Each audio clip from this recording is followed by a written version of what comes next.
The Blue Ribbon Commission, the Justice Review Committee of the Human Relations Commission, Aaron Zisser, and others within our community have called for independent oversight of jail operations.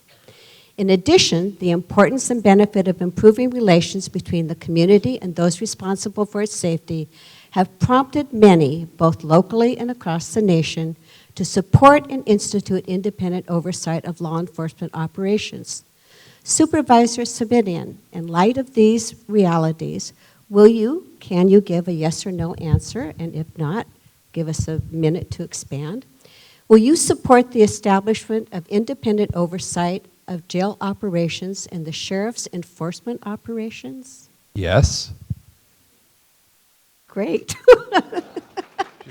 She's never heard me be that brief in my No. entire life, have you? No, I haven't. Thank you. Can I get my 1 minute? You may, Thank you. please. In the aftermath of Ferguson, communities around the country grieved and protested, as they should.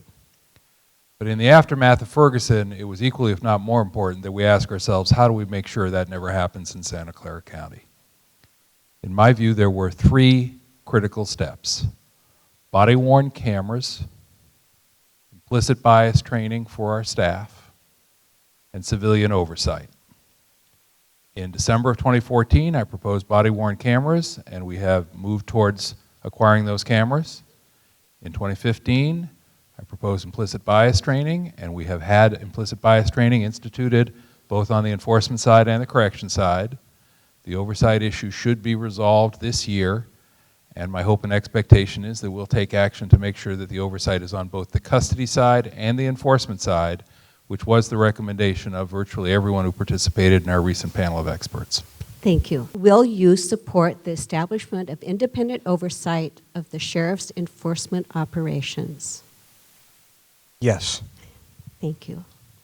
Would you like a minute to respond? With the help of some of the auditors, such as Mr. Katz, retired Judge Ladors Cordell, and also members that, or speakers at the Blue Ribbon Commission, we've helped us to understand what independent oversight is.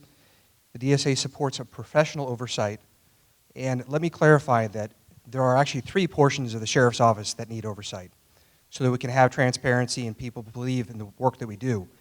Enforcement, custody, and administrative.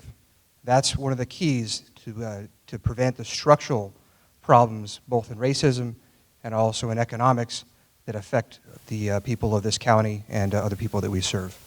Thank you. In light of these realities, will the CPOA support the establishment of independent oversight of jail operations? Hi, my name's Amy Lay. I'm a lieutenant at the jail, and I'm sorry this time I cannot support the independent oversight. And would you like a minute to expand? Yes, please. Over the past months, we have implemented jail reforms. There are a lot of changes going on inside the jail facility.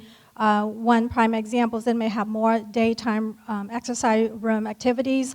We also install the camera throughout the facilities.